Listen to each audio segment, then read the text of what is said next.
क्षणं प्रतीक्षणं यन्नवं नवं क्षणं प्रतीक्षणं यन्नवं नवं तच्च सुन्दरं सच्च तच्छिवं तच्च सुन्दरं सच्च तच्छिवं वर्षनूतनं ते शुभं मुदं वर्षनूतनं ते शुभं मुदम् उत्तरोत्तरं भवतु सिद्धिदम् उत्तरोत्तरं भवतु सिद्धिदम् क्षणं प्रतीक्षणं यन्नवं नवं क्षणं प्रतीक्षणं यन्नवं नवं हरे कृष्ण कृष्ण कृष्ण हरे हरे हरे राम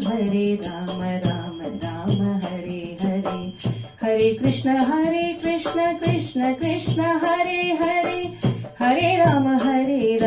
राम राम हरे हरे हरे कृष्ण कृष्ण कृष्ण हरे हरे